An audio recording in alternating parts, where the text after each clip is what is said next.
35 ಸೀರೆಗಳು ಅದನ್ನು ತಯಾರು ಮಾಡಿದ್ದಲ್ಲ, ಅದನ್ನೀಗ ತಯಾರು ಮಾಡಿದ್ದು ಅಂತ ಹೇಳ್ತಾ ಇದ್ದಾರೆ. ಹಾಗಾದ್ರೆ ಇವ್ರು ಮಾಡಿದ್ದು ಮಾತ್ರ ಟಿವಿಯಲ್ಲಿ ತೋರಿಸೋದು ಸರಿಯಾದದ್ದು. ಯಾರು ಟಿವಿಯವರು ಸುವರ್ಣ ಟಿವಿಯಲ್ಲಿ ಬಂದದ್ದು ಮಾತ್ರ ಸರಿಯಾದ, ಇದೆಲ್ಲ ತಯಾರು ಮಾಡಿದ್ದು ಅಂತ ಮಾತ್ರ ಸರ್ಕಾರ. ನನಗೇನೆ ಹಾಸ್ಯಾಸ್ಪದ, ತಾವು ಇಲ್ಲಿಯ ಪತ್ರಿಕಾ ಮಾಧ್ಯಮದ ದೃಶ್ಯ ಮಾಧ್ಯಮದ ಸಾಕ್ಷಿಗಳಾಗಿದ್ದೀರಾ. ತಮಗೆ 1.5 ಗಂಟೆಗೆ ಯಾವ ಟೈಪಲ್ಲಿ ಆಗಿದೆ ಗೊತ್ತಿದೆ. ತಾವು ಇದರ ವಿರುದ್ಧ ಧ್ವನಿ ಎತ್ತಬೇಕು. ದಯವಿಟ್ಟು ನಾನು ನಿಮ್ಮಲ್ಲಿ ಹಂಬಲ್ ರಿಕ್ವೆಸ್ಟ್. ಎಷ್ಟು ಮಂದಿ ಬರ್ಬೋದು ನಾಳೆ ಹೇಳಲಿಕ್ಕೆ ಆಗುದಿಲ್ಲ. ಇಡೀ ಜಿಲ್ಲೆಯಲ್ಲಿ ಒಂದು ಲಕ್ಷ ಮಂದಿಯ ಬರುವಂತಹ ಒಂದು ಅವಕಾಶಗಳಿದ್ದಾವೆ. ನಾನು ಈ ಸಂದರ್ಭದಲ್ಲಿ ಪೊಲೀಸ್ ಅಧಿಕಾರಿಗಳಲ್ಲಿ ನಾನೊಂದು ಮನವಿ ಮತ್ತು ಇತರ ಸಮುದಾಯದ ಎಲ್ಲರೂ ಇದರಲ್ಲಿ ಬಂದು ಸೇರ್ಬೇಕು. ಯಾಕಂದ್ರೆ ಎಲ್ಲ ಸಮುದಾಯವನ್ನು ಬಹಿರಂಗವಾಗಿ ನಾವು ಕರೀತಾ ಇದ್ದೇವೆ. ಇಲ್ಲಿ ಇದು ಯಾರ ಧರ್ಮದ ಯಾವ ಧರ್ಮದ ವಿರುದ್ಧ ಅಲ್ಲ ಅಂತ ಹೇಳುವಂಥದ್ದು ಎಲ್ಲರೂ ಇದಕ್ಕೆ ಕಾಪರೇಟ್ ಮಾಡಿ. ಮೊನ್ನೆ ದೇವರಕಟ್ಟೆಯಲ್ಲಿ ಸಭೆ ಆದ ನಂತರ ಕೆಲವು ಘಟನೆಗಳು ಆಗಿದೆ. ಅಂತಹದ್ದು ಮರುಕಳಿಸಬಾರದು. ಯಾವುದೇ ಸಂದರ್ಭದಲ್ಲೂ ಇದು ಕೋಮು ಭಾವನೆಯನ್ನು ಕೆರಳಿಸಬಾರದು. ಇಲ್ಲಿ ಬರುವಂತಹ ಪ್ರತಿಯೊಬ್ಬ ಕಾರ್ಯಕರ್ತ ಬಂಧುಗಳು, ನಾಗರಿಕ ಬಂಧುಗಳು, ಈ ದೇಶದ ಪ್ರಜೆಯ ಮನೆಯಲ್ಲಿ ಇತರ ಧರ್ಮದ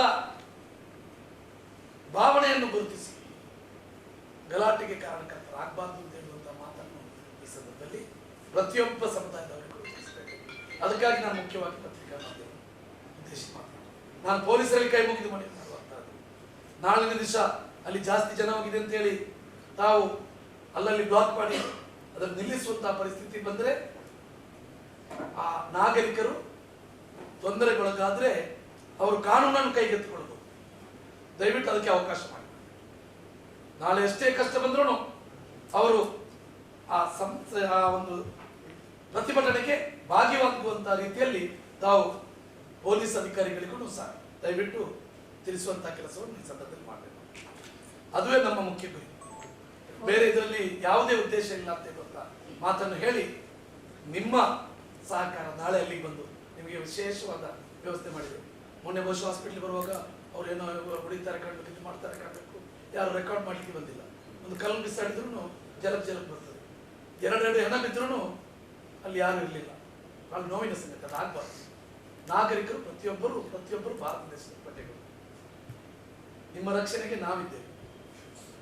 ಇಂತಹ ಒಂದು ವರದಿಯನ್ನು ತಾವು ಸಮಯೋಚಿತವಾಗಿ, ಸಮಯಕ್ಕೆ ಸರಿಯಾದ ರೀತಿಯಲ್ಲಿ ಯಾವುದೇ ಪಟ್ಟಿ ತಪ್ಪದೆ ಮಾಡಬೇಕು ಅಂತೇಳಿ ನಾನು ಮನವಿ ಮಾಡ್ತೇನೆ. ನಮಸ್ಕಾರ.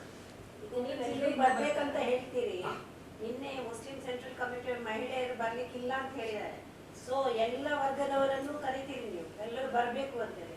ಸೊ ಮಹಿಳೆಯರಿಗೆ ಬರಬಾರ್ದಂತ ಹೇಳಿದ್ರೆ ಬೇರೆ ಕಮ್ಯುನಿಟಿ ಬರುದಿಲ್ಲ ಅಲ್ಲ, ಅದು ಇಡಬಾರ್ದು.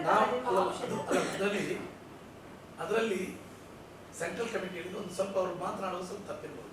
ಅದೆಲ್ಲ ಮುಸ್ಲಿಂ ಸಮುದಾಯದಲ್ಲಿ ಅನೇಕ ಮಹಿಳೆಯರು ಬಹಳ ಕಮಿಟಿಯವರು ನಾವು ಬರ್ತೇವೆ ಅಂತ ಹೇಳುವಂತ ಒತ್ತಡ.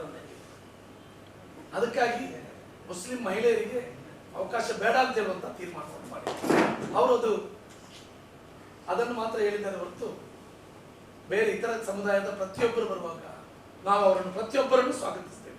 It is our fundamental right. ಇದು ಬರೀ ಒಂದೇ ಮುಸ್ಲಿಂ ಸೆಂಟ್ರಲ್ ಕಮಿಟಿ ಅಲ್ಲ, 28 ಕಮಿಟಿಗಳಿವೆ. ನಾನು ಬಹಿರಂಗ ಎಲ್ಲೂ ದೇಶದಲ್ಲಿ ಯಾರನ್ನು ಅದಕ್ಕೆ ಪ್ರತಿರೋಧ ತೋರಿಲ್ಲ, ಎಲ್ಲರೂ ಸಹಕರಿಸ್ತಾ ಇದ್ದಾರೆ. ಮತ್ತೆ ಯಾಕೆ ಈ ಸಾರಿ NPR ಬಗ್ಗೆ ಇವತ್ತು ಮಾತಾಡ್ತಾರೆ ಅಂತ ಹೇಳುವಂತ ಮಾತು ಬಂದ್ರೆ ಅದರಲ್ಲಿ ನಿಮಗೆ ಗೊತ್ತಿದೆ ಸತ್ಯ.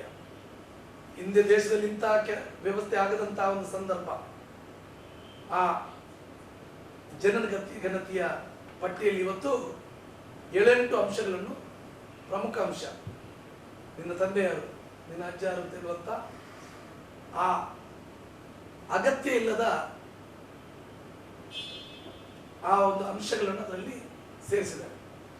ಅಧಿಕಾರಿಗಳು ಪಾಪ ಅವರಿಗೆ ಬಂದು ಕೇಳ್ತಾರೆ, ನಿಂದ ಏನಿಲ್ಲಲ್ಲ ಅಂತ ಹೇಳಿ ಅವರನ್ನು ನಾಳೆ ಇನ್ನೊಂದು ಪಟ್ಟಿ ಮಾಡಿದ್ರು, ನಾಳೆ ಡಿಟೆನ್ಷನ್ ಕ್ಯಾಂಪಿಗೆ ಹಾಕುವಂತಹ ಪರಿಸ್ಥಿತಿ. ದೇಶದಲ್ಲೂ ಆಗಲಿಲ್ಲದ್ರೆ ಪರವಾಗಿಲ್ಲ, ಇದೊಂದು ಪ್ರಾಯೋಗಿಕವಾಗಿ ಆಗಿದೆ. ಒಂದು ಎಕ್ಸ್ಪೆರಿಮೆಂಟು ಅಸ್ಸಾಂ ರಾಜ್ಯದಲ್ಲಿ ಆಗಿದೆ. ಅಸ್ಸಾಂ ರಾಜ್ಯದಲ್ಲಿ 18 ಲಕ್ಷ ಇವತ್ತು ಜನರು ಡಿಟೆನ್ಷನ್ ಕ್ಯಾಂಪಿನಲ್ಲಿ ಇದ್ದಾರೆ.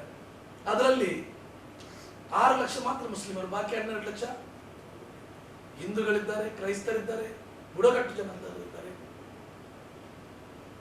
ನೋಡಿ, ನಮ್ಮ ಸಮುದಾಯ, ಮುಸ್ಲಿಂ ಸಮುದಾಯದ ಬಗ್ಗೆ ನಾನು ಹೇಳಬೇಕಿದ್ದೆ. ಅವರು ಯಾವ ರೀತಿಯಲ್ಲಿ ಆ ಹೇಳಿಕೆಯನ್ನು ತಮ್ಮ ಸಂದೇಶದಲ್ಲಿ ನೀಡಿದ್ದಾರೆ ಅಂತ ಹೇಳುವಂತಹದ್ದು ನಮ್ಗೆ ಗೊತ್ತಿದೆ. ಅವರು ಈ ಹಿಂದೆ ಯಾವ ರೀತಿಯಲ್ಲಿ ಒಂದೇ ಕೋಮನ್ನು ಗುರಿಯಾಗಿಟ್ಟುಕೊಂಡು ಮಾಡಿದಂಥ ಅನಾಚಾರಗಳು, ಒಂದು ರಾಜ್ಯದ ಮುಖ್ಯಮಂತ್ರಿಯಾಗಿ, ಒಂದು ರಾಜ್ಯದ ಗೃಹ ಮಂತ್ರಿಯಾಗಿ ಇಡೀ ವಿಶ್ವನೇ ತಲೆ ತಗ್ಗಿಸುವಂತ ಕೆಲಸ, ವೀಸಾ ಸಮೇತ ಅಮೆರಿಕಕ್ಕೆ ನಿರಾಕರಣೆ ಮಾಡಿದಂತಹ ಸಂದರ್ಭ ನಾವು ನೋಡಿದ್ದೇವೆ.